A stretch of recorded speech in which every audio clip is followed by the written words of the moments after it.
We got the first wave of free agency officially in the books. There's still free agency going down. San Francisco 49ers look like they're going to gear toward the NFL draft. I got my man, the resident GM, Tony, in the building from Nothing But Niners. And we going to get to it. Smash that like button and let's have some fun on the WayneBreezie Show, baby.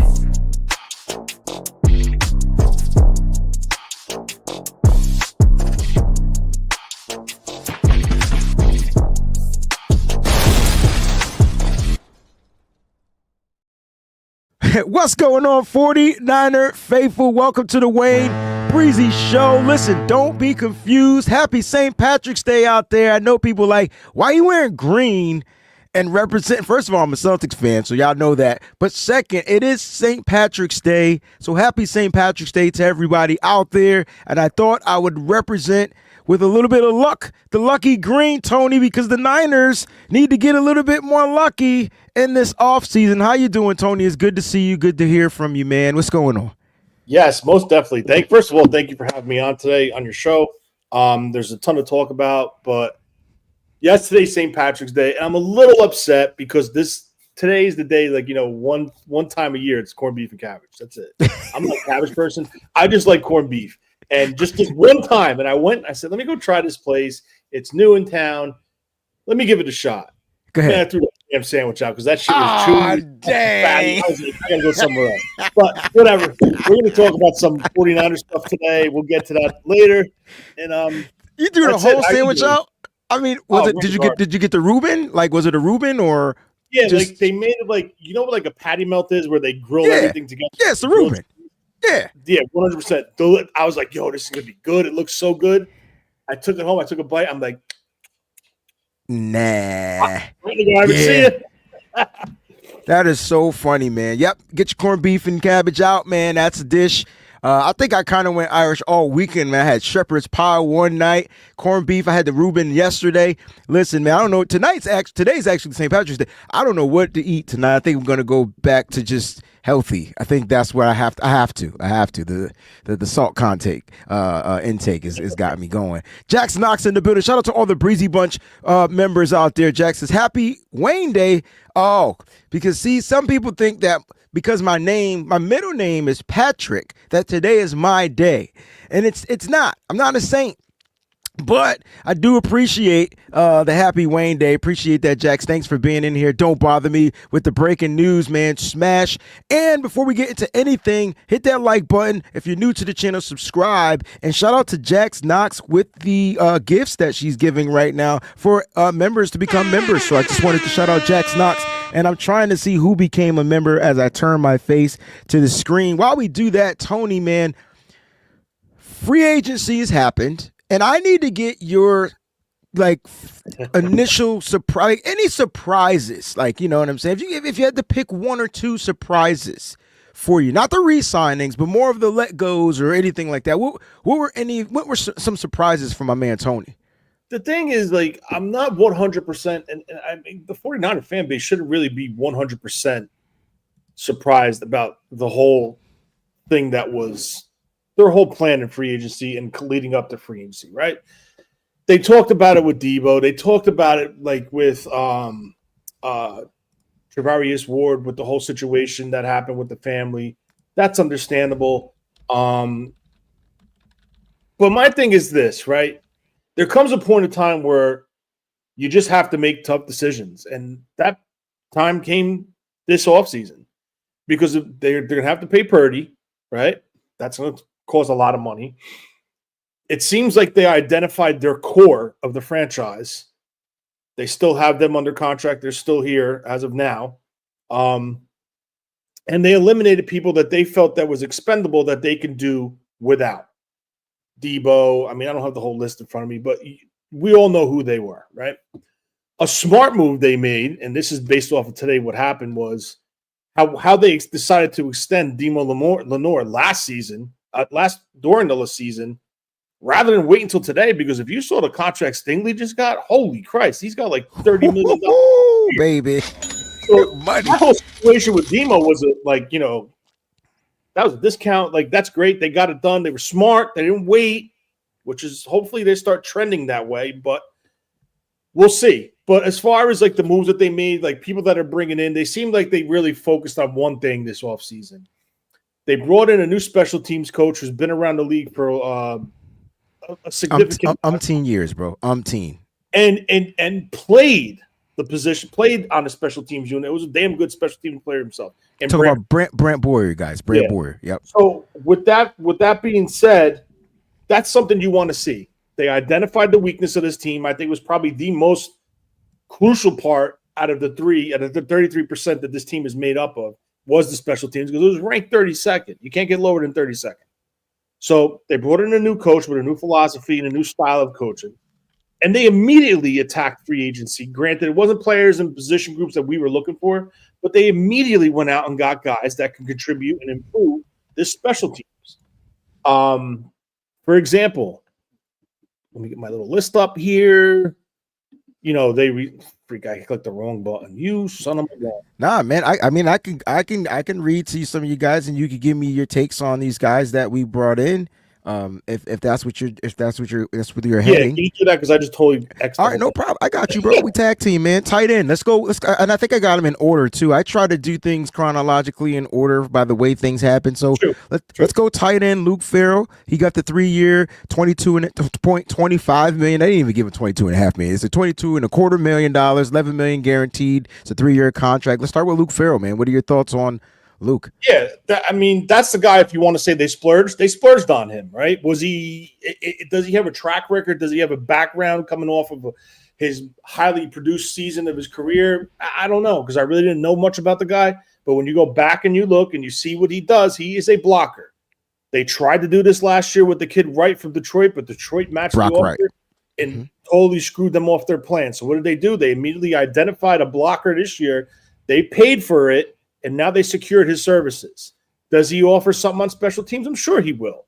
But right now, he is the number 2 tight end, in my opinion, which could be a potential upgrade over what we had. Who's the tight end last year? Sauber. So Eric Sauber, gone. Still free agent. Don't see the 49ers bringing him back. Terrible blocker. Good point. So it's potentially an upgrade over that.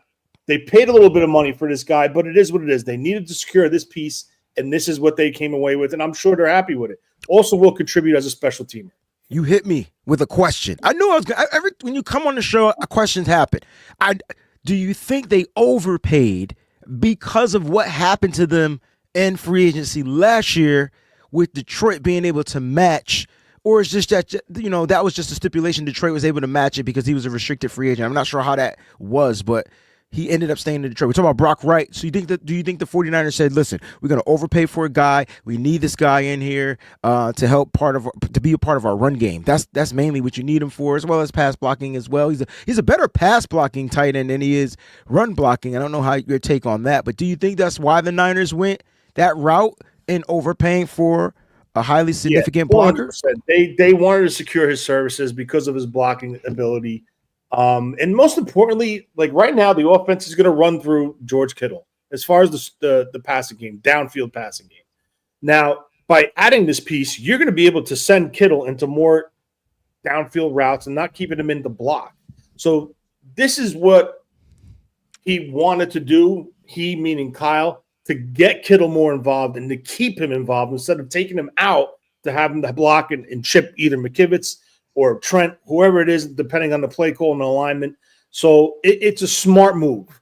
Now, the corresponding move to this, which is the question mark, is the whole Kyle Juszczyk situation. How they decided to move on with him. They said go test the market.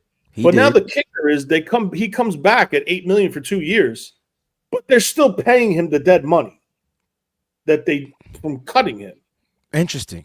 I don't think he gets the dead money. I think the Niners pay the fine of the dead money, right? Like, so they he's not getting it. He's not getting it, but that number, the dead money, yes, yeah, correct. So it'd be like Kyle Juszczyk, 2.75 A, and then 4 million B.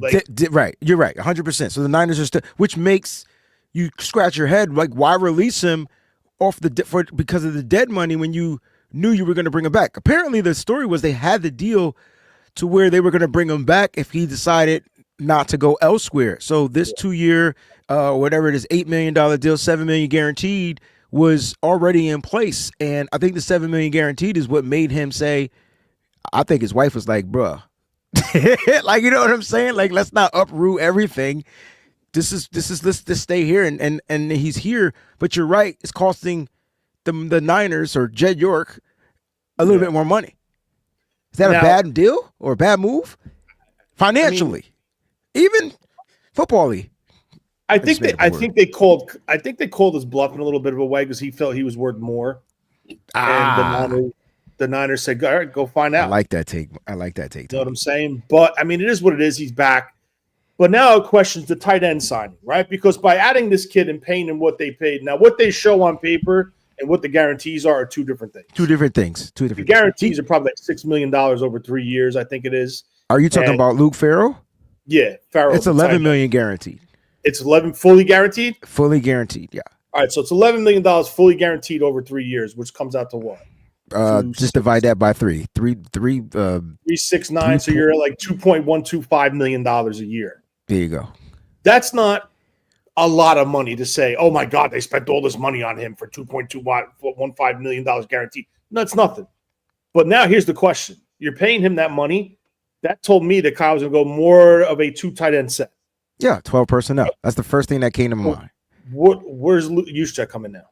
So no, but see, I like that, but I like to go against it because what does Kyle like? He likes 12 personnel, sure, and he likes 21 personnel. So let's just keep it a buck. And so when you have Juszczyk out there, I think the key to Juszczyk is his ability to stay on the field as something. So whether you have 2 running backs out there or if he's the single back out there, how are they going to use him? He's not necessarily a threat in the run game, so that's why he'll be more out there in that 21 personnel. When you got the 2 running backs, him, Christian McCaffrey, they were like perfect on the field together. If you look at the production rate, those 2 guys being on the field. But when you switch it to 12 personnel, Juice can still essentially probably be that extra running back out there that's like a tight end. And so like it's really 13 personnel opposed to like you know what I'm saying? So like I think it just gives Kyle options, man. I think Kyle Shanahan just loves options of the optical illusion to be able to force defenders and find mismatches. And if Brock has the time to get it to that particular person, boom, there's your mismatch. That's Kyle winning the chess game. No, 100%. I agree with that. And he has the versatility now to go, like you said, 12, 21, 12, 21, bounce back and forth. And I think it'll help him a little bit better rather than putting Juice as see what I'm saying? As the 12 personnel guy at 6'1", 6'2", trying to block a 6'5" defensive end. There you go. So it's that chess piece. I understand now. You just made me smile. Well, you just made me smile because I feel like the offense is going to get back to offensing. Yeah. Like, no, because think about it. I mean, look, the offense last year was atrocious. A lot of it had to do with injury, and a lot of it had to do with guys that I won't say that they were incompetent of Kyle Shanahan's offense. They just were inexperienced.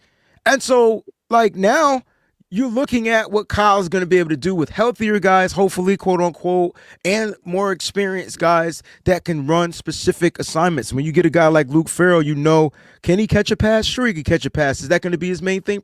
Hope not, right? Now there was Charlie Warner. What was Charlie Warner here for? Blocking. Oh, they lost him to free agency to Atlanta a couple years ago, right? So I get the Luke Farrell signing. I don't understand I don't like the money aspect, but again, I don't pay these guys. Let's go to Richie Grant, the first safety we signed. What are your thoughts on him? Signed him to a 1-year deal. Kid from Atlanta, I believe he played for the Falcons. Yeah, so all these guys that you're seeing that they're signing, and you look at their PFF scores, and everyone's like, "Oh, he sucks, he's this." Talk about it. Yeah, their PFF scores are not great. Let's keep it real. We're not going to blow smoke up people's you-know-whats to say, "Oh, what a great addition." No, we're not doing that, but you got to look at it like this. Like, number one, is this a better scheme potentially that could show his strengths and improve his play? That's number one. Number two, was the scheme that he was in there putting him in situations where he struggled? So the only bad thing is he was from Atlanta. They did run that similar type scheme when Ulbrich was there before. No, not Ulbrich. Not Dan Quinn. I forgot his damn name. It'll come to me. But it's about trying to find the skill set and matching it with this scheme. Mm-hmm. I'm not going to keep it real with you. 100% when I saw this signing, special teams edition, get him on the field with special teams. And listen, if he could turn into a depth piece, more power to you. They do need depth in their secondary. I do think Saleh and Bradley feel that there's a little question mark what's currently in-house as far as Odom, as far as Jair Brown. I think they both love Mustafa and the way he plays and his skill set. I do think that there's question about the other pieces that are currently in-house. So what do you do when you're in question? You just keep adding pieces and let them battle it out and see who rises to the top. So this is a signing that fits under that category. Agree. For everybody that's just tuning in, thank y'all so much. Make sure you smash that like button. Tony and I are just recapping free agency for the San Francisco 49ers. We're going through the takes. We're going through our emotions, our feelings, and everything out there underneath the sun. I do want to say this about Richie Grant. I know a lot of people are like, well, his PF score last year sucked. It did. You know why? Because he ended up taking a back seat because they signed Justin Simmons. They signed what's the kid, Jesse Bates. Where was he gonna play? And so my thing was, he's definitely not better than those two guys right now. Well, I don't know if he was not better than them. I understand that logic. I wouldn't go that route. But when you're paying a motherfucker to play on the football, you're paying them $80 million.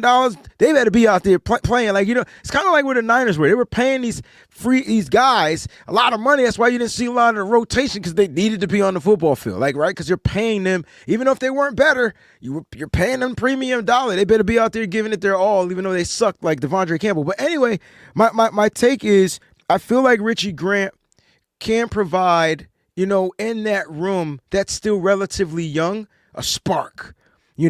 And put light a fire under some of those guys behinds, like a Jair Brown, who I think might be able to come back and bounce back in his third year. All right. But it's going to be competition, because we didn't even get to the second safety that we added. And I feel like we got a lot of the same type of pieces. So you talked about all those guys. Let's go to linebacker Luke Gifford from the Titans, who seems like a special teams player. And I want to get your take on it. So they did add a linebacker to the repertoire. So what's your take on Luke Gifford? 1-year deal. Yes, sir. Especially, I'm going to say something about this kid. I like this kid. I'm a lot higher on this kid than a lot of people are. I'm going to kid you not. I don't know. I got to give you a round of applause, because once you finish, I'm going to co-sign one game that I watched in its entirety on all 22 films. So go ahead. Please continue. All right, so I'm not going to the route that I watched the complete game, because if I say that, I'd be straight lying to you. Highlights were, for me, the minute I saw the signing, because I didn't have the time to freaking sit there and watch a whole game. But I will tell you this. This kid flies around. He is an excellent special teams player. The one play where I think you're talking about, where he made that pick on Cincinnati, Burrows, where he made that diving pick to, just make the play of the game. I honestly feel he's being overlooked as potentially a contributor on the defensive side of the ball. This kid is going to come in and dominate special teams, as a former linebacker did that the 49ers brought in years ago, called Blake Costanzo, someone that I knew who is from New Jersey, who played at St. Joseph's Montville High School in northern New Jersey. I met him. I know the kid. I know of the kid. I'm not going to say I'm best friends with him, but I knew of the kid. And he is this type of special teams player. But the difference between these two guys, Costanzo and Gifford, right? That's his name. That's the only Luke. The only difference between these two is this kid offers you something as a defensive player, where Costanzo was strictly special teams. Straight special teams. Yeah. This kid could be the surprise starter as the third linebacker as of right now, where we stand. They could double down in the draft and go with two rookies. They could sign a free agent that's still lingering out there after the draft. But this kid could be something to this defense, and don't sleep on it. Okay. So, nope, it wasn't the Cincinnati game that I watched. Actually, I was watching one of our new quarterbacks' best games as a Jacksonville Jaguar. And so it just happened to be against the Tennessee Titans, right? And it just so happened to be a game where Luke Gifford was starting. And so in that game, he had 8 tackles and he had a batted down pass. And I'm sitting here watching this kid like, who the fuck is this? Oh, that's our guy. I stumbled upon Luke Gifford's film watching the guy, the Mac guy. The Mac, I can't his damn name. But yeah. Mac Jones. I don't know why I would call him Mac Wilson. I always put him and Zach Wilson's together and get one guy. They all came out together. They're all the same. Call him Mac Thank Lance you, man. if you want. Thank you. So I stumbled upon him, and I'm like, oh my God, this kid is nice as a linebacker. When you say flying around the ball, he played the mic like a true mic. I mean, sideline, the lateral speed was there, the diving attempts for the batted, and I'm like, wait a minute, this kid could be a rotational linebacker for the San Francisco 49ers. We're hyped on him being great on special teams. I watched the full game where he led the team in tackles. Like, what we're talking about. This and so he's gonna come to a team under Johnny Holland that likes these type of linebackers, okay? And he might end up being something that we had no idea. He might be that surprise feeling in in a coffee cake or something like that. Like something we just didn't know. I think they got something in Luke, and they got him for a 1-year deal. So I think that might be something to look into. Let's talk about Jason Pinnock. That's my Connecticut native brother right here. Another safety that the 49ers signed. Drafted by Robert Saleh as a corner. They did. Remember, who was Tony? Who was the tight end we drafted? Caden Smith. Remember? And we were like, we're going to release you and then stash you, resign you, like get you back on the practice squad. Well, that was the Jets theory with Pinnock, and he ended up getting picked up by the New York Football Giants. What are your thoughts on Jason Pinnock? Again, PFF doesn't say he's good. I'm not a PFF person. I like seeing what I see on the TV. Being that he played for the Giants last year, is he perfect? No, he's not perfect. That's why he's taking a 1-year, $1.75, whatever $1 million deal, $2 million deal, actually. That's why he's in that price range. Okay. But I'm telling you this, the guy had a pick 6. He's constantly flying off the edge, getting tackles in the backfield for a loss, sacking the quarterback. He is consistently all over the field. Is he perfect in coverage? No, he's not. Could he play safety? Yes, he could. Could he play corner? Yes, he could. He gives you versatility, right? He's adding a piece, right? They want to get younger and faster. Well, these guys that they're adding are younger and faster than the previous guys that were there.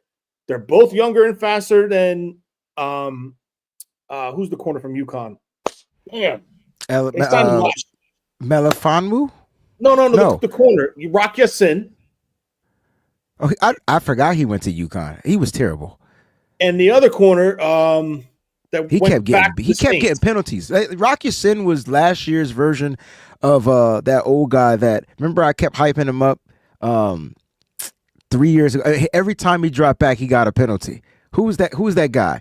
We got him late in his career. He was a premier corner. The kid, Josh Norman. Josh Norman, I knew you was going to. That was who Rock Ya-Sin. Every time he got an opportunity, it was a penalty. I'm like, bruh, come on, bruh. All these guys that they're adding are younger than what they had. Thank you guys in the chat for giving me the name. Isaac Yiadom. Oh, Yiadom. Yeah, he just signed a 3-year deal with the back to the Saints. These guys are older, looking for a little bit more money. Well, Isaac Yiadom got a little bit more from the Saints. Got a 3-year deal from the Saints. Rock Ya-Sin's still a free agent, but they're bringing younger, faster, cheaper guys in at the position. And now they can go into the draft. If they see a corner, take him too. Competition. You're getting young. All in, let him compete. Because remember, Ofanga's not there. We lost 3 corners. There's going to be a big competition on the back end. And the most important thing in this whole situation, and I said this to Mike this morning when I had to run out and he was driving into work. I said, Mike, who better to bring in than Robert Saleh? Why? Because Robert Saleh is a leader of men, and he's an excellent teacher. These guys need to be taught how to play in this scheme. You can't go with Sorensen, who really doesn't know. I mean, he might know the principles of the scheme. He might know the players, but he don't know. Adjustments and stuff like that. No. Yeah. They brought the right guy in, and then they doubled down and brought Gus Bradley Bradley in with him. Mm-hmm. So two guys, one of them that created the scheme with Carroll, and then That's the guy Bradley. who perfected the scheme under And both of them Ansala. Yeah. is here. Yeah. So they got to this is the perfect situation for what the 49ers want to do this offseason, get younger, cheaper, faster, and go with rookies on the defensive side of the ball. They brought teachers in, and this is what you need. I'm just happy you're here because I feel like when I say stuff, like it goes in one ear and out the other. But when Tony says it, it's like the golden ticket. So I need y'all to make sure you smash that like button because Tony is rare. Like, yeah, like he's not always available. And trust me, the invitation is always open. So when he says it, it's in the word. Like print it in the Tony Bible. Like this is what Tony said. I'm telling you, this is what Younger is about. This is what it means. It's not just for contractual purposes. This is about competition. This is about putting the best players out there on the football field. There's no more favoritism to these older vets. It is may the best man win.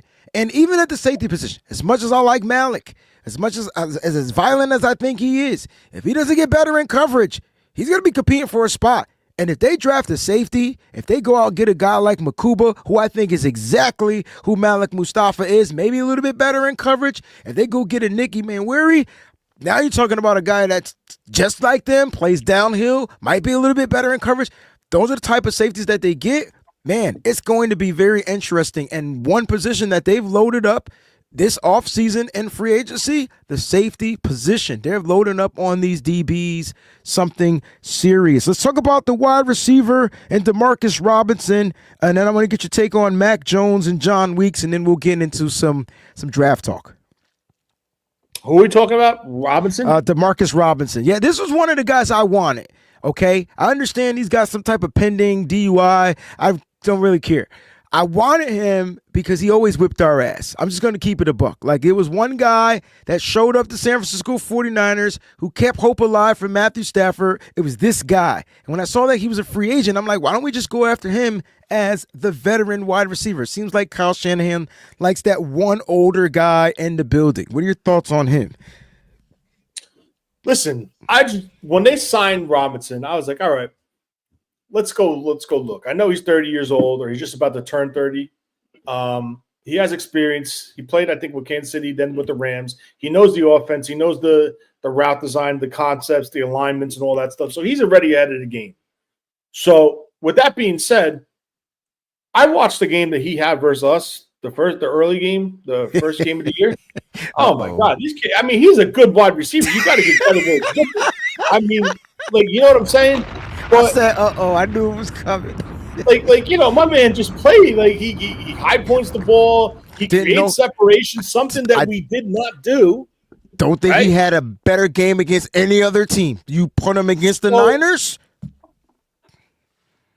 This is my point. But then there's a big negative that's about to follow my point, okay? For sure.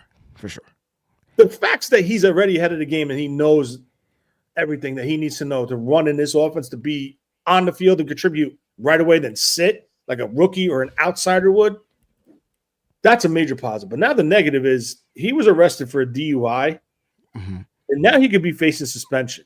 Now, I didn't know that. I did not know that. None of us knew it. But I'm going to go on the limb. They announced a 3-year contract, right? Correct. I think they signed it to 3 years, right?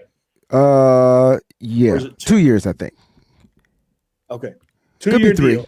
Okay, and then right away you saw an article pop up on Twitter saying that during the combine, Les Snead was talking about how he would love to have Robinson back. Yeah, but I think he was capping. Know his status was going to be. Yeah, I think he was capping. Like if what the hell are they doing? I'm not saying he was capping about the DUI. I don't think it's that serious. And I think that I'm going to go out on a limb and say that the Niners knew. Because GMs talk. I think the Niners knew. And if they felt it was going to be that detrimental, they would have stayed away. Because the Niners have a good they're good at staying away from players now that present situations. Now, if he happens to get suspended on his 2-year deal and miss a significant 6 games, okay. The Niners are in place of they have their wide receivers in core. Wide receiver one, Jawan Jennings, Ricky Pearsall, Jacob Cowing. They got some older guys, and then if they draft a guy, right? So I feel like they have guys in place, and They so will be drafting somebody. I think my question was, well, who was going to replace Chris Conley? And they went after the 27-year-old kid. I think that's how old he is. They went, or 30, I don't know how old he is, but they went after him and they got him. And so I like it. I do understand your concerns. I'm just going to go out on the limb and say I think the Niners are prepared for it. Let's just hope that they're prepared for it. And I don't think he takes away reps from the other guys. I think he provides that down the field, deep threat, high point the ball, and you could keep him on the football field. I think he's an upgrade over Chris Conley, who had that speed, was a little bit older, but just couldn't really get right in the 49ers offense for some reason. And we went Willie Snead the year before that. And it's just, this is what Kyle does, right? I mean, it's him or Trent Taylor or the two future guys we signed, the older guys. I can't remember their names. One was a Falcon. I don't have them off the top of my head, but we can go that route too. Isaiah Hodgins, I think, is one of them. Yeah, so Russell Gage and Hodgins, right? Yeah, so we can go that route as well, depending on how camp goes, and maybe one of those, maybe Tariq Owens. We don't know how it's going to go. I think, what everybody needs to understand is that the 49ers got to get to that 90-man number, right? They got to get to 90 men on the roster, and then the best 53 will make the team, and then the next 17 will be on the practice squad. So we'll see how that goes. Mac Jones, let's talk about Mac Jones, and we'll end the free agent talks because the Niners got them a backup quarterback, and I think they got a pretty solid backup quarterback. I told you I was watching the film breakdown on him. What are your thoughts, man? Like, how do you see this foreshadowing the future of the San Francisco 49ers? 2-year deal, $7 million, $5 million guaranteed, but he can earn up to a max $11.5 million. Yeah, and that's based off all incentives. So if he's hitting that means he's playing. So if he doesn't have to play because Purdy stays healthy, knock on wood, and there's no issues with him and he doesn't hold out, they get a contract done, then they're not going to be paying that. But what they could do is turn him into an asset. Okay, I see what you're saying. Kind of like what they did with Sam Darnold, right? The 49ers have 4 comp picks this year, and they already have 4 comp picks secured for next year. They love playing the compensatory game where they lose big contracts, big-name players, 2 big contracts, and have large roles with their new respective teams. So this is how they play their game. Every year, they're already +4 in the draft. They're +4 this year. They're +4 next year already. So this is what they want to do, and that tells me 2 things. That they believe that this draft is going to help with their rebuild, and this draft is deep enough to help with their rebuild. Now, another thing me and Mike spoke about today was the COVID year plus the NIL deals are keeping these young, talented kids in college. But on the other hand, it's also making them better prospects for when they come out. More experience from playing. They're learning different philosophies, different schemes and systems that they're playing in that they have to learn and they have to adjust to. So this is where the learning curve comes in and the experience factor comes in that are making these kids better to be able to say, okay, we're drafting you and we're expecting you because you're older, you played more, expecting to contribute year 1 rather than sitting and developing you for year 2. And this is the perfect year to do it because A, why? They have the weakest schedule coming up this year. B, they have 11 picks as of right now if they don't trade back or anything. Mm-hmm. 11 picks. I expect them to walk away from this draft with approximately 20 to 25 players. Okay. Not draft picks, undrafted free agents. Undrafted free. No, I knew you were going. Now, the flip side of it is in 2026, they'll be back. They have 11 picks. There you go. Same boat.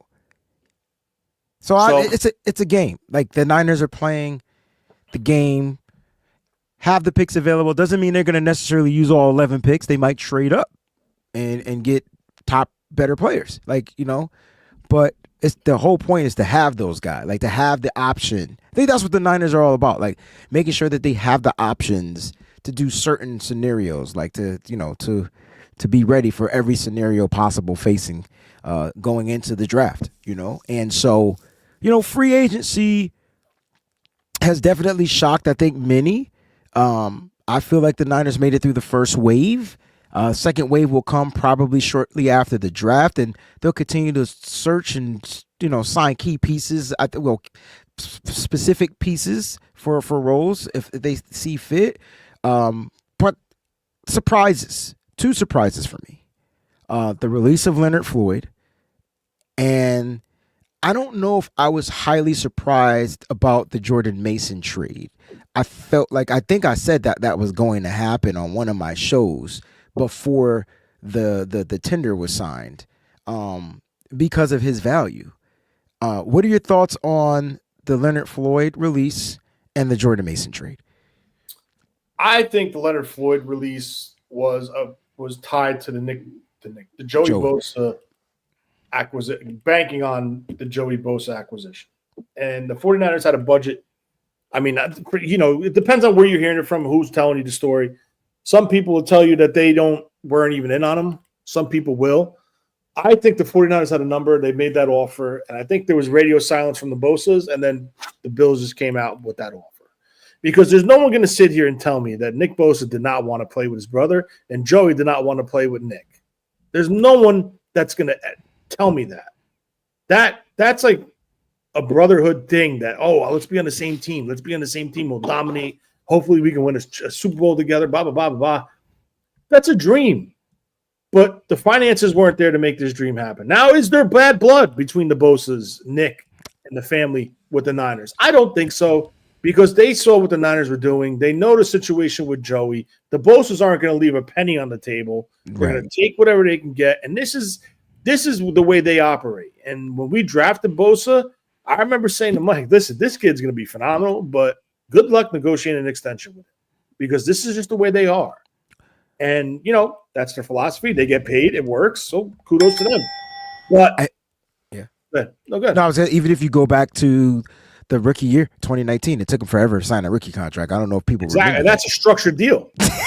No, it needed to be. It wasn't structured for him. The language in that contract was not structured for Nick Bosa. And then go to his contract extension year. I think he signed 3 days before kickoff. It was just rough. It was tough, And so you're right. Go ahead. Please continue, though.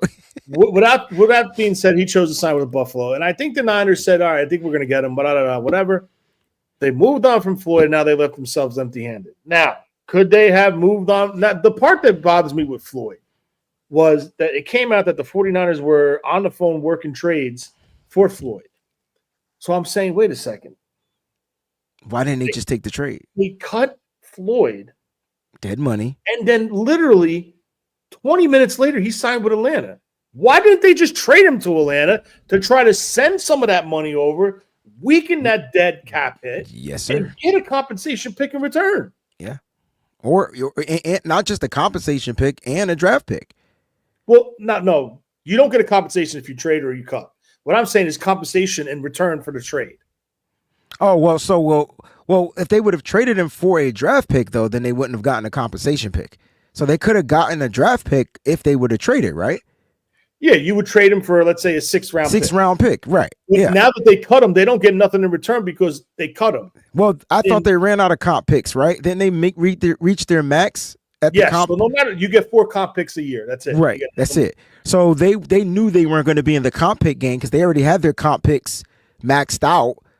But why not trade him for a draft pick is what I'm saying, if you're going to trade him. I don't know. But that was one of the moves, one of the couple moves that made me scratch my head and say, like, what are they doing over there? Really? So now they're in the hole, a defensive lineman, a defensive end, a pass rusher. Yeah. And they missed out on the pass rusher that they were targeting. Yeah. And now it's just like, okay, now we have another massive need going into this draft. And to be honest with you, I don't see them going the route of bringing in Trey Hendrickson. No. Word is that Hendrickson is about to be re-signed anyway. So good for him. That's good.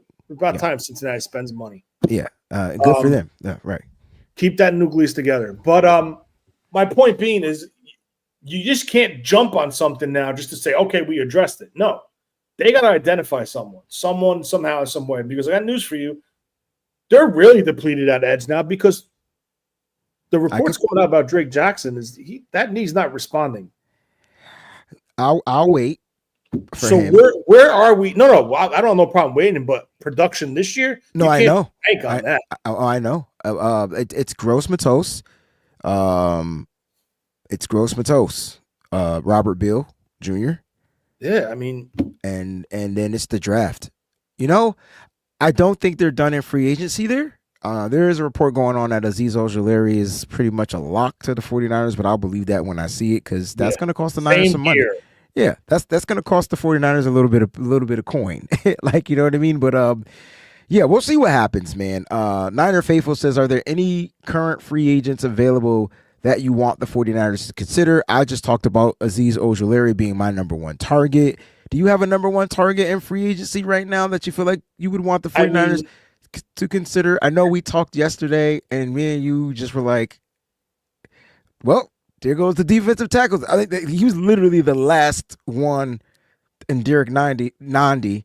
He was the last guy that I thought would be a target, but gone. I mean, right? There's one guy I would take a flyer on, but it just seems like he's not.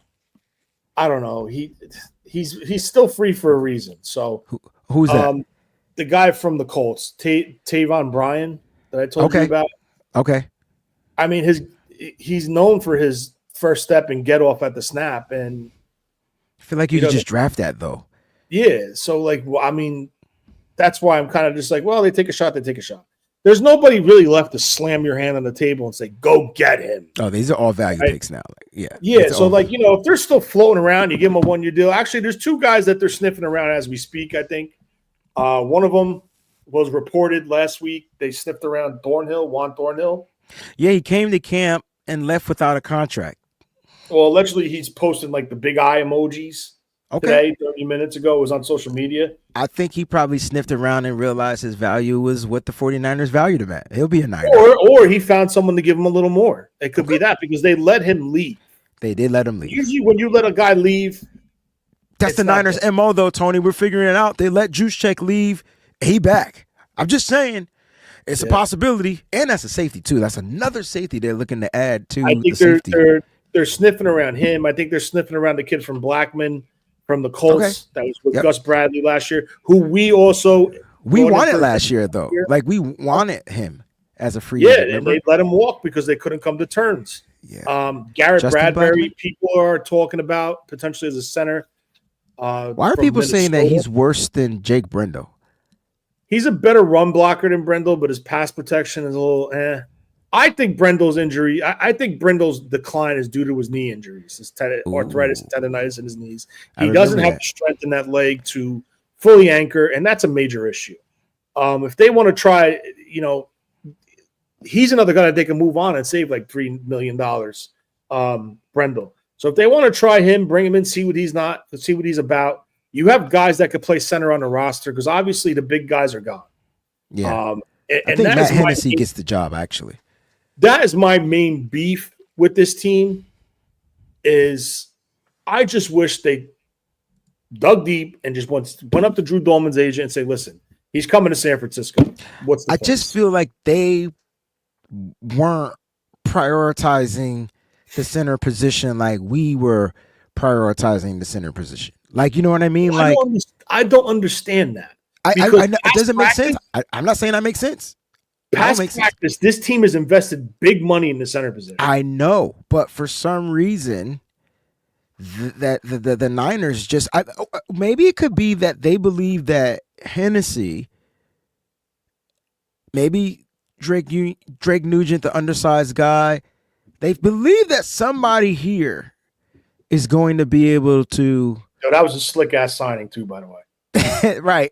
They believe somebody here is going to be able to uplift that position, but I think Jake Brendel gets the start. And if he's healthy, he might give the 49ers the best chance. If he's unhealthy, it's going to be a worse season with Jake Brendel on the offensive line. Like, it's just it's gonna be bad. But we'll see what happens. We can always draft the guy. Speaking of draft, and before we get to that, I did have a super chat contribution from Sean, so I definitely wanted to get to that. Sean, thank you for the super chat contribution. Truly appreciate it. He says, hey, Tony, Breezie is off, man. We don't need no stinking running back. We got the juiced. Shift left, shift right, no gain. Best fullback, bar none. William Floyd is upset with me now. Good to see you, T-Money. Let me explain something to you, Sean. You're my boy and all. We talk on DMs on Twitter. That's cool. I love it. Bar none. William Floyd. Best fullback ever. And it takes a lot for me because I was a massive Tom Rathman fan. I was a huge Tom Rathman. But bar none, William Floyd brought a new demeanor. It's because he played. So, all right. Tom Rathman was definitely what we thought fullbacks were. All right. But he still could catch out of the backfield, could still do things a little different. But William Floyd, if you ran that type of offense, he played that fullback position better than I think anybody when fullbacks were a thing. You know what I mean? And now you get Kyle Juszczyk is a hybrid, right? He's like the cross between a running back, fullback, and a tight end. He's more of it's like an H-back, like basically. Yep. So that's him. Mike Allstott wasn't a fullback, but he's so damn big. He was a fullback and a running back in the same position. The Patrick Richard guy, I feel like he's a bootleg-ass version of Kyle Juszczyk. Like, it's just, and he's good. Don't get it twisted. I hate to offend fans. Well, I'm not saying he's not good. I'm not saying he's not good. It's just weird how we see fullbacks. But what Tony is saying about William Floyd, like, he was a fullback. Like that was a fullback. Let's ask Ricky Waters. What was William Floyd? Matter of fact, I'll hit Ricky up on Instagram and he'll tell us. I will tell you this about William Floyd. He brought the first half of the swag to that Super Bowl team because he was a rookie that year. I can't even do it. My bag, I'm about to get first round. Yeah. And I tell you this because I'm a Florida State fan. That man was an animal at Florida State, William Floyd. And then the second half of that team, that second half of the swag came from Deion Sanders. Yes, it did. And guess what? They were both Knowles. Yep. Oh, so wait a minute. So that's what we doing here?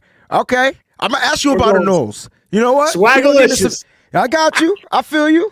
You know, you and Fair. I'm joking. You and my partner Fair. Y'all get y'all Florida State on, my man. I got y'all. We got Florida State no fans out here. And listen, no disrespect because I still want Isaiah Thomas. I'm not gonna lie. I've been high on the kid. I get it. He's good.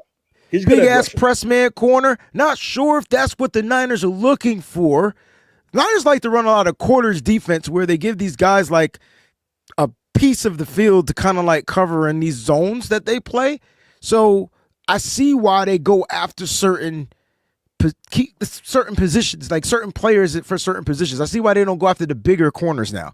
Like, I think I'm starting to understand that because of the type of coverages that they're playing out there on the football field. But Miss Cynthia says, good afternoon. I wonder why they didn't just let Juice pursue a better deal without cutting him to avoid the $3.6 million dead cap. Tony, you were talking about that a little earlier. Care to elaborate a little bit more on? Well, if that's the route that they were going to go, it would be tough because he would still technically be under contract, so a trade would have to be negotiated. And I don't know if the team was willing to trade compensation to bring him to their team. So by cutting him and saying, all right, go test the market, now he's clearly a free agent. But I agree. Yeah.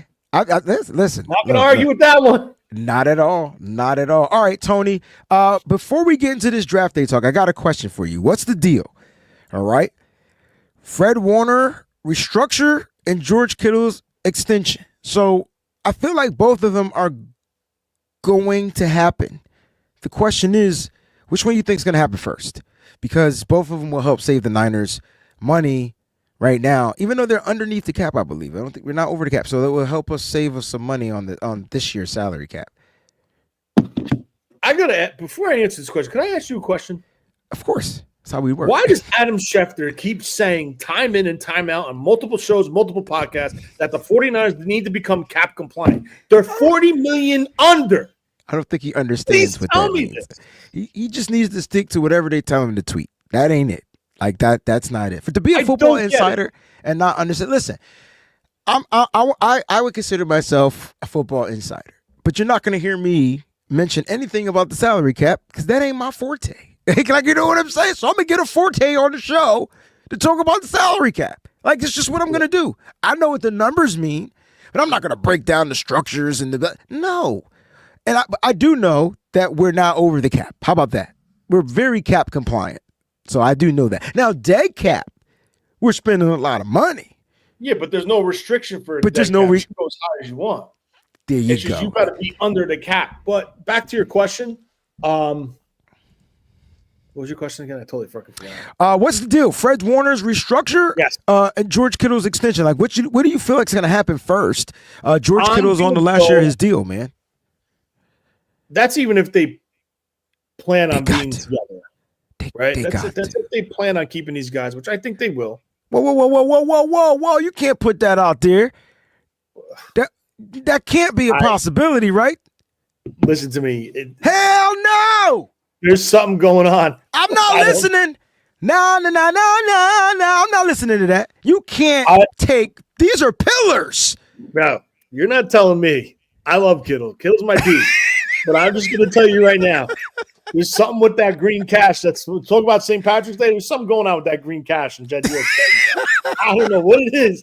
I don't know if he wants to make a couple more interest. Like, he's got to wait 6 more months for interest payments to hit. I don't know. But all I'm going to say is I think, number one, Kittle will get done because he's legit on his last year. And I think they will follow with a Fred Warner restructure extension. Okay. Yeah. So you're talking about extending him and paying him more up front to release the cap relief? Like just to get the 49ers some cap? I think what's his name's deal is going to bank off of the extension for Purdy. You talking about Brock Purdy? Okay. And see, that's where there you go. Warner, because Warner's still under contract, but I think his deal is going to be a part of how they're going to figure out the structure of Brock and where they're going to pay that money from.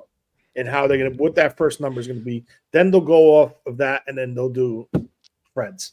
But I think Kittle's gets done first, in my opinion. All right. So that's securing the best damn tight end in football for 3 more years, maybe? Put a number on it. Not a price tag, just a number.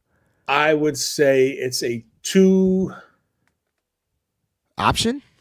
I say it's a 2-year extension. Okay. That's good. It'd be this year plus 2. That right, which makes it the 3. Okay, got you. All right, Ty. It'll probably have a void year too. For the Niners. For the Niners to stretch money out. Ty says Tabor Snapper was a pillar, and look what happened to him. Tabor this Pepper. Is my thing, right? But he was the Tabor snapper. Pepper situation. Tabor Pillar, whatever you want to call him. No, you're right. You said his name. All right. This is my thing. There's two things that I observed with Tabor Pepper, and I like Tabor Pepper. He's a great snapper. He's a great long snapper. But number one, I think it comes down to the special teams coach. Yes. Yeah. If he didn't feel that how many like I read an article on I worked the other day on the computer about long snappers, how they're graded off of how many rotations does it take to get the ball to the hole. Wow. Well, then I gotta ask you to ping pong that when you finish to John Weeks, because did he grade higher? Because I know you did your homework. Oh, you didn't do the homework. I don't know. I was just screwing around, like grading long snappers, and it said accuracy with long snaps, accuracy with field goal snaps, and then time, and then rotations per a catch. Okay. Meaning how many rotations it got back there. And this was, I just Googled it. I work bored. So if it's based off of that, that tells me that the ball is not getting back there fast enough up to his standard. Now, if there's a special teams guru in this chat that knows something about this, please correct me if I'm wrong. But that could be something that Boyer saw that maybe he didn't like or he wasn't happy with. So that could be the reason why they moved on from him. Number 2 reason why they could move on from him is he was very vocal on social media, Tabor Pepper. Yeah. Now, is that something going against the organization, in-house theories, rules? Maybe I don't know. Maybe in season. It could be Because he was very vocal in season. That's what I'm saying. That's why, with because that I'm whole I'm agreeing. I'm agreeing with you because I'm thinking now we're looking at a very fired up Demo, but it's off season. Yeah. We didn't get that in season with Demo. Well, So Demo's also saying things like based on him, not yes, an incident that happened within the organization. understood. Understood where you're coming from. So he's just talking shit. Oh, see you later. Like, I'll I find mean, the I next won't know because lockdown. his little punk ass blocked me. So at the end of the day, like I mean, like I couldn't even thank him for being a 49er. I couldn't even thank him because I'm blocked. So I feel some type of way. I feel like why block a person that bigs you up? I don't get it. But anyway, that's a whole nother conversation. Tony, before we get off here, I need to get your love at first sight draft day targets. So if you could pick one offensive player and one defensive player for the 49ers. Yes, I'm putting Tony on the spot because Tony is a draft guru out there for those that don't know. I mean, this is still one of the only people I know that orders a big-ass draft board, big board, and fills that shit out with an actual freaking Sharpie marker. So, Tony, come on, man, on the spot. And you know what? Pick who you first sight just off of watching. You say, I want that player on the 49ers. Offensively and defensively. Tony, who you rocking with? Both guys that could be in play at 11. I'm going to go with Graham and Campbell. Can I push back a little bit? Go ahead, yeah. I'm all agreeing on Graham. Like you ain't no pushback on the Graham. Like I get the Graham. Graham is the Graham. Let's talk about Campbell versus Mimbow. And I like Mimbow. Feel like he's the better fit. He's the athletic guy. He can move at his speed, real good quick speed for his size. Great hands. Did Campbell time? Campbell didn't run. Yeah, no, he did. I got you, bro. Because he was fast as hell too. Like, don't get it twisted. Like, I was like, Campbell can run. Like, you know what I mean? He's very athletic. Yeah, like, but I just wasn't expecting. I was like, Campbell can run. Okay, Campbell. I see you, baby. So I'll get you the times. But why Campbell? While I will look up the times over Mimbow.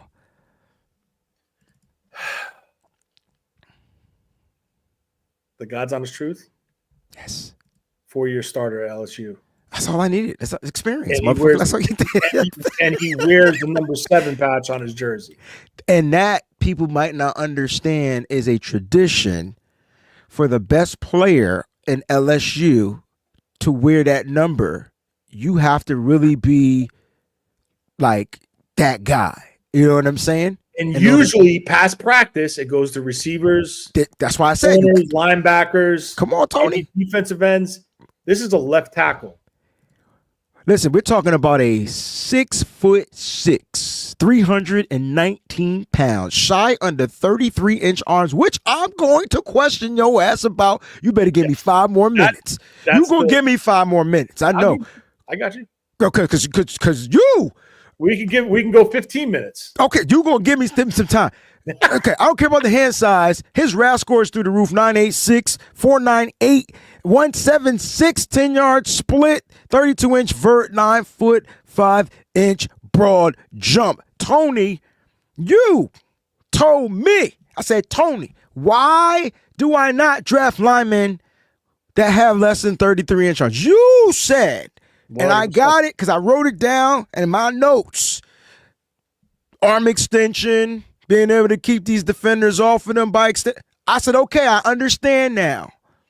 You just drafted a guy with 33-inch, less than 33-inch arms. So explain it, bro. He's just a technician. I don't know what to say. The guy, he's a good left tackle. That is a weakness, 100%. I will say it. That is a weakness, arm length, 100%. But if you're telling me that you have been a 4-year starter at LSU at the left tackle position, facing people that are dominating in the NFL right now, and lock their asses down, that says a lot. And I'm the first person to tell you, 33 and a half, 33 is the lowest. He's 32 and a half. But for him to have 32 and a half inch arms and still be dominant, that tells me he's more of a technician. He's become more of a technician due to his flaw and his length in his arms. So he's beating you in other ways. Obviously, his foot speed is good. He's getting to that point before they can. His anchor is good. You barely see him get bull rushed. Now, there's people saying that he could slide in at guard. Maybe. He could slide him. We can slide him into left guard to be until Trent retires, yeah. To get him on the field.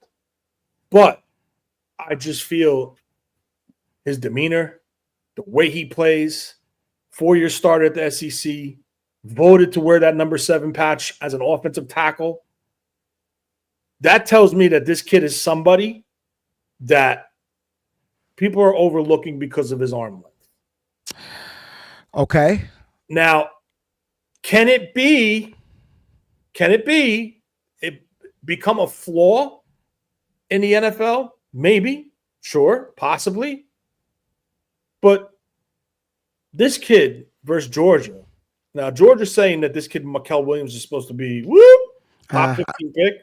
I don't get that, but okay. I didn't see Mikael Williams flash on that tape versus I got you. He held his own. You know what I'm saying? So SEC game. Yeah. I feel like when you talk about the SEC, it's like the NFL, the SEC, then the rest. Yeah. That's the way I see it. I just feel like and I'm high on Campbell. Like, don't get it twisted. But the flashes of Mimbu shows me he would be the better fit here. Because he can do everything that Campbell has done. He's just a little bit shorter, so you're gonna lose height. I don't know how much of that's that. the difference. Like, would you take somebody? He has longer arms though. As 6'3", but he has what, 34 and a quarter? Yeah, I got him at 6'4", and he has 33 and a half. And so and these are combine measurements too, by the way. So, I mean, and athleticism is there. Ran a 4.91, 1.74 split, and so I think both of these would be top prospects if you're going offensive line, right? And the question is going to come down to preference. And if you said that your preference, which was the best answer, you didn't even have to explain anything after you said experience. Yeah. And I think that right there separates the two, but that's your preference. I'm just curious, do the Niners see it that way, or do they go with the kid with the higher ceiling, or what? So now the thing is, this is my question, right? This is where I no sacks, gave up no sacks. We're talking about Mimbu now. The Underwear Olympics is very confusing because prior to the Underwear Olympics, he was a late first round pick, early day second round pick. Late first round, early day second. For sure. But the Underwear Olympics, when you go there, you're testing speed and you're testing things that make you flash. I think with his speed, to be at 332 pounds and ran a 4.91, bro, your draft stock. I'm not questioning that. I'm not one bit. But my thing is, I'm going to keep it real with you. I did not even watch Campbell at the Underwear Olympics because I saw what I saw on the tape. Gotcha. Did you watch Mimbu's tape? No, I didn't. I'm not gonna. Okay. So then we could revisit this conversation because I think that'll be fair. You watch Campbell, you're geared toward Campbell, and I get it. I've watched both, and there's something about Mimbu that I like. And the only thing, and you know what, I would have been full Mimbu because I'm not, but I would have been full Mimbu had he not gotten sick at the Senior Bowl. Because I'm a Senior Bowl guy. So had he not gotten sick, he probably would have been the best guy there, and Gray Zabel's stock would have probably not risen as much. But because of him being sick, Gray Zabel's draft stock rose, right? Because he can play multiple positions on the offensive line. So I like your two picks. I'm not gonna lie. Listen, if we decided to draft Graham at 11, I'm all in. Sign me up. If we decided to go, if Mason Graham was available at 11 and we don't run the card in, I got to question the San Francisco 49ers. I really would. And I know they're going to go defense first. Salah's back. It just screams defense. It just does. I agree. I definitely think the pick is going to be a defender because I think they're so depleted on that defensive line right now. Because if you hear what I just said, right? We're drafting Campbell as a replacement to Trent Williams. Trent Williams is playing this year. As of now, I'm saying this loud and clear. As of now, right? He might have a change of heart. Now, if Campbell's picked at 11, that means and Trent the might next be day out. they announced Trent Williams' retirement. Don't be surprised. You didn't hear that hit from me though. But and that would be the perfect, because that I'm fine with.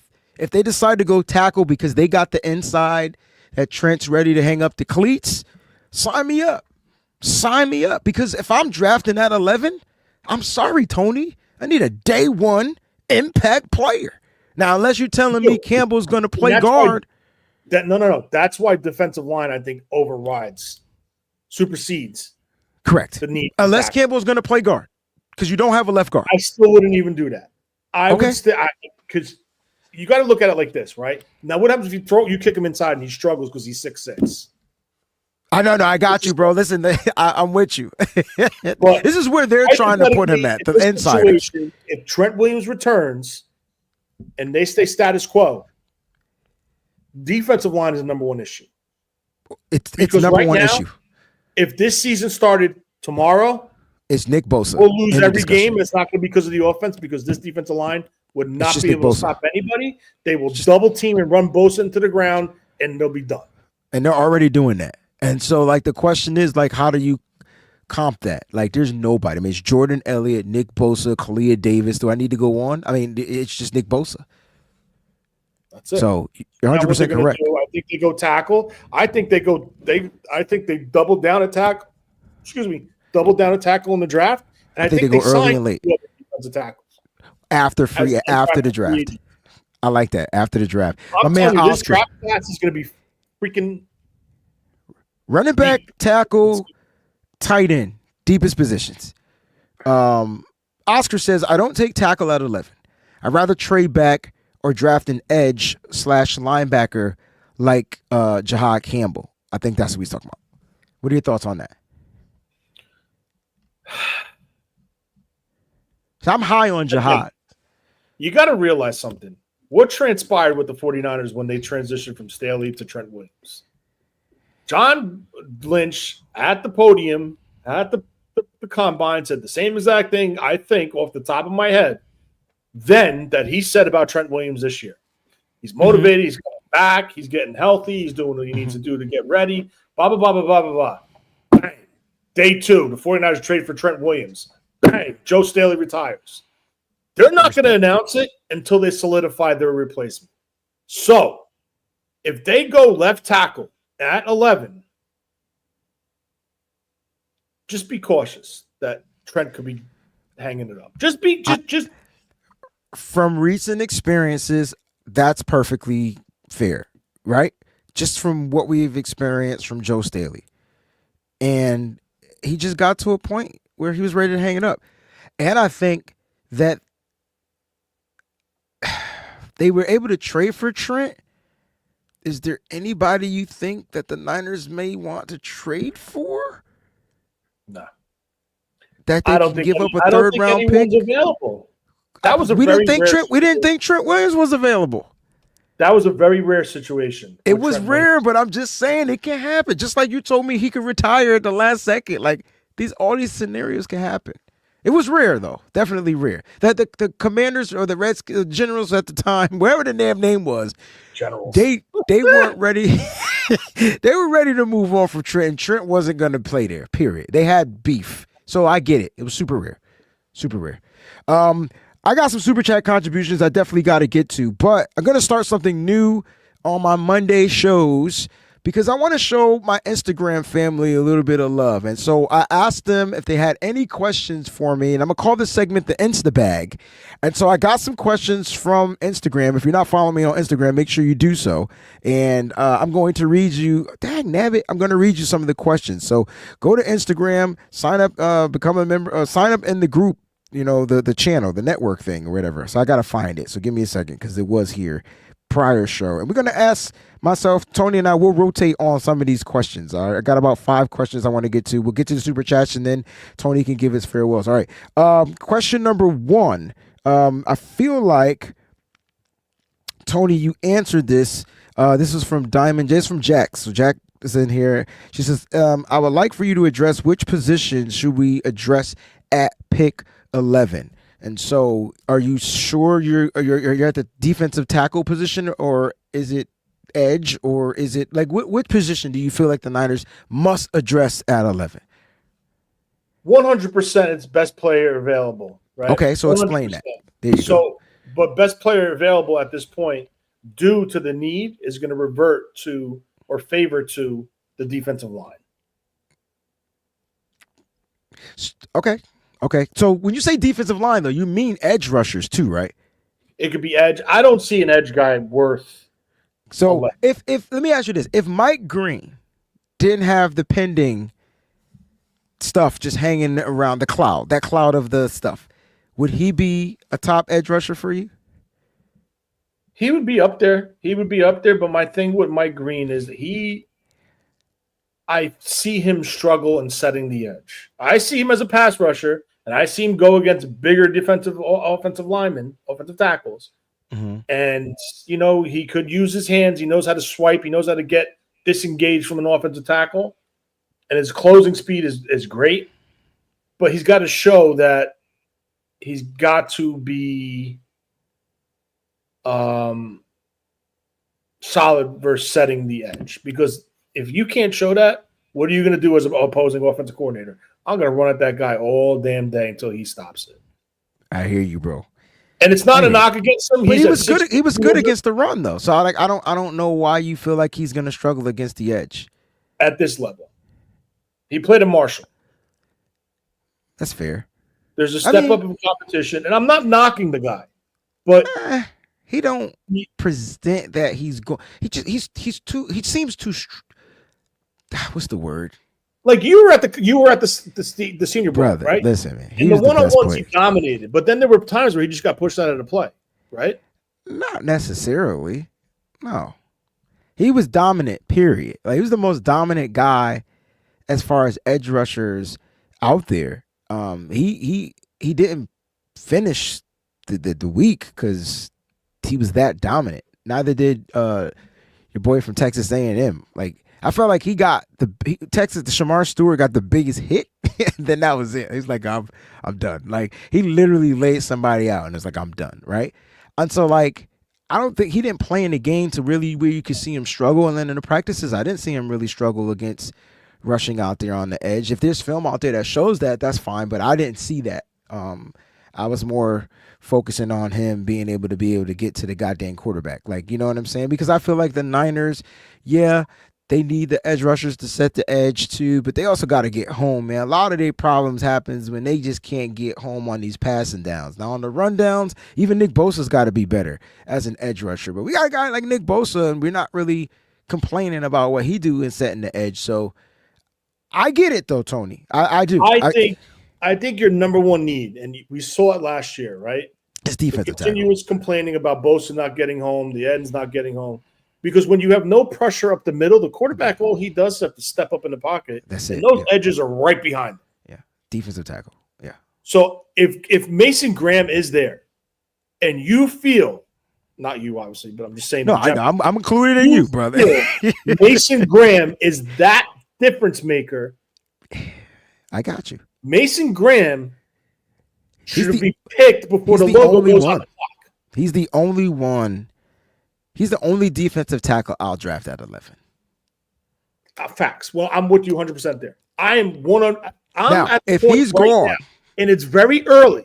Yes, it's very early in my process. If Mason Graham's not at 11, I'm moving down. I'm not moving down. Yes. Past 15, 16. I'm not going far. Mm-hmm. If there's somebody that wants Ashton Jentney and they want to secure him, come up to 11. I'll move to 15, 14, wherever you are. And we got a deal. That's tough though, bro. I'm not a big fan of moving down. I want to because I want the top 100 players. I want the extra pick. I do. I just know the moment the Niners shift back one spot, let's say they move to 13, Dallas picks at 12, I think, Dallas will go Mason Graham. And then we'll just be like, what the fuck? And this whole time we thought they were going to go Gianti. No, I'm saying if Mason Graham is not there. No, okay, got you. So now, who are you looking to get though? some people are saying Kenneth Grant. I like Kenneth Grant.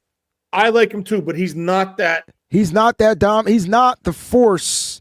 Exactly. He's not the wow factor. He's not the wow factor. He'll fight. He'll take a double team on. Yeah. Like he's the extra piece you want on that defensive front, but you need the it guy. There's only one that I would draft at 11. If I'm drafting back, that next player for me is Walter Nolan. So like, that's for me though. That's the guy that I saw wild me at the Senior Bowl, commanding the double teams, beating them in 11-on-11s, was still dominant up there. Now I know he has his issues though. There's times he's gonna take plays off. People don't like that. I get it. So like, but that's just that he's my preference. But I understand. So he might not. Again, he's not probably going to be worth a top 20 pick.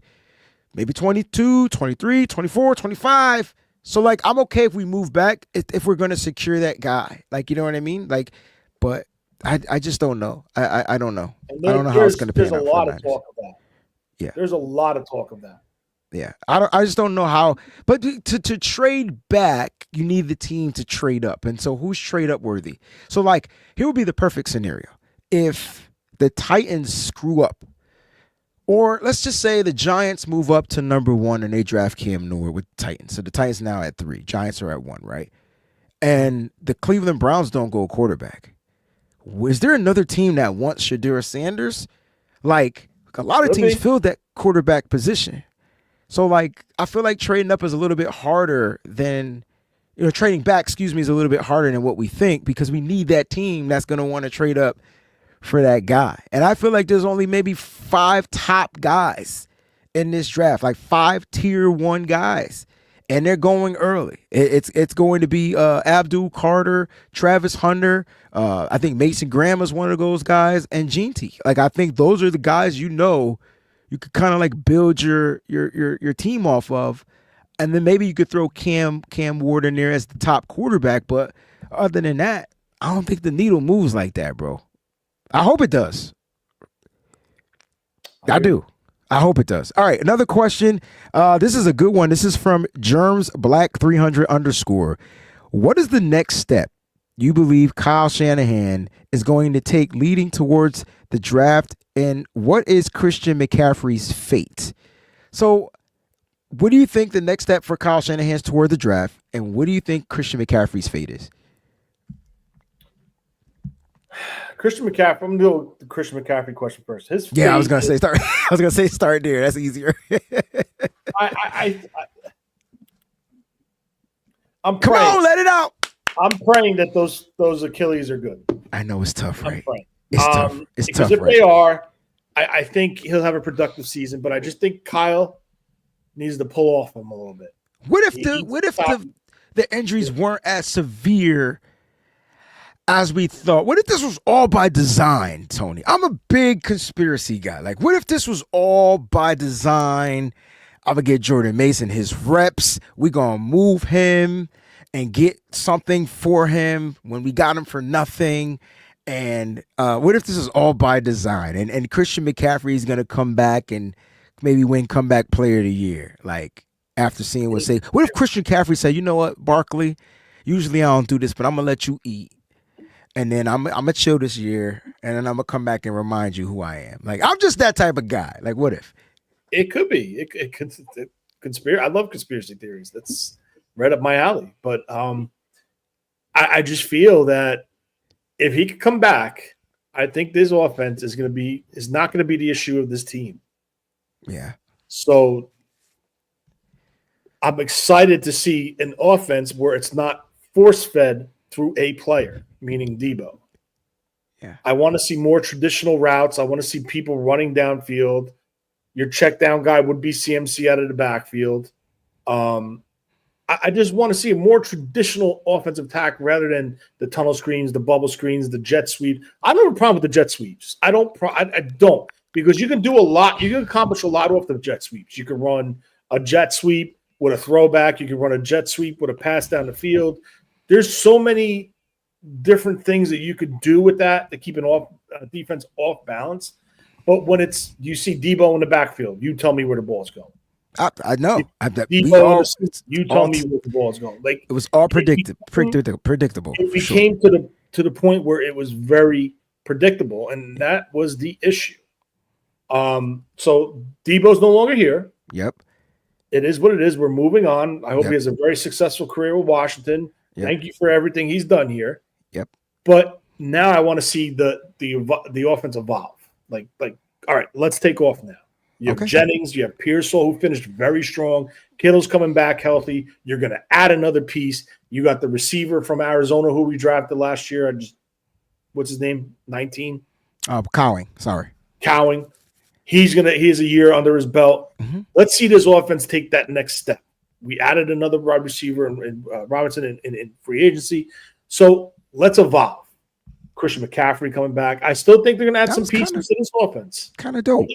How you just did that. Like, we started with McCaffrey, and then you tied it into the future of what you want from Kyle Shanahan, and you want him to evolve. That's pretty dope. We got one more question from them, and then we'll get to these super chats. And then, Tony, if you have to go, I understand. But no, I'm good. I'm good. I got a text message. I'm good. Miss Leslie says, if the Achilles are good, isn't that always the question? I think he will be the comeback kid this year. I feel like we're just sharing the same mind. All right, here's the question, and I'll go ahead and take my shot at this from Abramos 913. Abramos, I guess Abram Os 913. What would the team really look like if Trent Williams retired? My gut, we talked about this too. My gut is telling me this may happen sooner rather than later. Well, here's what Tony and I were kind of like talking about. We were alluding to, right? Like, we've seen this scenario happen with the 49ers. I have like 5 minutes left. I'm sorry. That's fine. We've seen the scenario happen before. We talk about Trent Williams retiring and what this team would actually look like if he retired. You kind of talked about it. You pretty much said, listen, we're hoping that if this does happen, that it goes down in the same fashion as when Joe Staley retired. I think that's what we're hoping. Like, we're hoping Trent says, hey, man, I'm giving you guys the heads up. No one knows this, but I'm going to be walking away from football. That would let you know where the Niners are going in the draft, right? Like, I would think that they go for one of the top tackles at 11, right? The Campbell or the Mimbo, right? I think that would be the route that they go. And being that the defensive tackle position is deep, and you think you might get a Nolan or Norman Lott or TJ Sanders in round 2, you go that route, right? So just your thoughts on that. What would this team look like if Trent Williams wasn't here and was going to retire? I mean, listen, he missed several games this year, right? And like, the protection wasn't what it was with Trent, and the run game and him getting out on the lead on screens wasn't what it was with Trent. But it wasn't like it was like, holy shit, what are we going to do? And that's why it's crucial to watch the number 11 pick. Like, Jalen Moore played well in fill-in opportunities. He did. Congratulations to Moore. Yeah, he got a nice contract from the Chiefs. So he played well when he was asked upon. And that's why it's crucial, though, if they go tackle at 11, I become immediately like the alert goes up, because it'll remind me of 100% of what the whole Staley situation and whatever. So with that being said, I think Kyle would have to adapt without having Trent as far as with the screens. But if you draft somebody like a Membo or a Campbell who show you the athleticism to be able to get out, down block, get out and lead, then you could say, all right, well, let's ease it in. Let's see how they respond. Let's see how they handle it. And then we'll go from there. We'll trickle it in a little bit more. And then next thing you know, mid-season, it should be all running like a well-oiled machine if these kids are as good as we think they are. So that's something to be mindful of. Yeah, I just hope he's healthy. That's all I hope. Well, healthy, yeah, and the will to want to play, right? Like, we want Trent Williams out there on the football field. And so hopefully he wants to be out there, and he still has the hunger and the fire to want to put on those pads. I believe he'll be healthy. I do. I think he's had the time to kind of like really recoup and heal up. So I'm going to go out on a limb and have faith that the health won't be an issue. It's more of the desire. Mm-hmm. And that's what we got from Joe Staley too, right? Like, he was relatively healthy, but the desire, like, and it's okay. I think his wasn't as shocking because he had a long tenure. His wasn't as shocking as when we lost What was the center? After he got married. Mac. That was shocking because I'm like, oh man, we're running it back. Like, you know what I mean? Like Mac is back and he called it quits. So it's like anything can happen, man. Like, I think the Niners are preparing themselves for every one of those scenarios, life without Trent, life with Trent. What will it look like? Because how they address it in the draft, I think responds. I think if Trent does give him the heads up, I think they go with the guy. And I trust that the Niners will get whoever, if it's an offensive lineman at 11, I trust that they'll have it right. I trust they'll get it right. I also trust that they'll come in and play and be an impact, just like Dominic Pooney was. And they got him in the third round. None of us expected Pooney to be dominant, but he fit. And I think that's the key. Like, who's the fit? Let them go after the fit, not the player name, not the school they played at, even though some of that kind of matters. But it's all about the fit for me, Tony, man. Like if the Niners, if Chris Forster knows, yeah, man, get me this guy. Go get me this guy. And Chris Forster also praises Jake Brendel. Because Tony, I think he believes in those knees. I think he believes that if his knees are good, he's the guy. Like you know what I mean? I think that's what he believes. But Tony, listen, I know you got to dip out here. It was great having you on, man. And the invitation is always there, man. You're always welcome when you're available, bro. Thank you. All right, man. Tony, thanks. Right. Peace out. That was Tony from Nothing But Niners, man, rocking out, man, giving his insights on the San Francisco 49ers. He's great to know and has real good insight. Listen, I'm going to get to these Super Chat contributions. If you're still here and didn't hit that like button, smash it. If you're new to watching this stream, go ahead and subscribe to the channel. And, all right, man, you can always become a member of the Breezie Brunch crew and get your name in green. And for those that are just tuning in, wanting to know why I'm rocking green, well, number one, damn it, I'm a Celtics fan, and I usually don't cross platforms like that. But it is St. Patrick's Day, so I said, let me wear some damn green and be lucky. Plus, I didn't want to get pinched. Shout out to Miss Cynthia. Thank you for the Super Chat contribution. She says, thanks so much for the great show, gentlemen, and we appreciate you. Jax Knox, Super Chat contribution. Very informative show. Thanks, Wayne and Tony. Appreciate that. I hope we didn't bore you with the information. Sometimes I try to find a way to make it less boring because I know when I go to school, I was sitting in class. As long as the teacher kept me engaged, they could have talked about peanut butter and jelly, but if it was engaging, I'd have been like, yeah. But I appreciate the Super Chat contribution. Sean back again around the clock. What you talking about, T? He's talking to Tony. Bar none, would have been the best fullback ever if he hadn't torn his knee. Yeah. I remember, Tony, he was the best Niner fullback ever. Rathman and Craig ran together in college, man. Listen, if you don't remember who bar none was, number 40, William Floyd, man, go watch some film. Go watch some old highlights, old games. All right. Sean back again says the name Campbell is no good here now. Well, Sean has said it. No Campbells. And then shout out to my man Nigel for the gifts. I believe you might have gifted Justin the gift of being a y'all crazy in the chat. But I appreciate you guys, man. Oscar says if Trent retires, we owe him what? He ain't. Hell no. The Niners better not let him retire. $100 million. Good Lord. That's a lot of money. Bullshit? Oh, yes. Bullshit? It is. Straight up, man. Straight freaking up. Now, listen, I got more shows for you guys loaded up in the queue. Tonight, 7 p.m. Eastern time, we will get the Mock Draft Monday, WayneBreezie Show Mock Draft Monday. So make sure you guys tune in, 7 p.m. Eastern time. You guys can check that out. It's good getting insight from you guys out there in the chat, man. Also, check out our first members only mock draft. If you're a member of the channel, I have 4 slots available. If you're a member of the channel and you want to do a live mock draft with me, it'll be recorded and it will present itself live right here on the channel. Let me know. Shoot me a message via one of the social medias. You can email me at thewayneBreezie@gmail.com as well. All right. And so if you want to be, I got 4 slots left. All right. Before the draft. So if you want to get on one, they will air every Saturday at 10 a.m. and you can get a chance on here. And it's your mock draft. All I do is click the button. And if you have questions for me, I do my best to answer your questions. I love you guys, man. Keep it faithful to the Bay. Thank you so much for tuning in. The B.A.M show will be back. I got to check in with my co-host, Mike, see how he's doing this week. I'll get back to you guys and make sure I put out an update on the next episode of the B.A.M show, which we'll be talking about some controversial things with the San Francisco 49ers. That's what we do. We bring it to you. Bam! Love y'all. Keep it faithful to the Bay, and I'll see you guys next time. Peace out.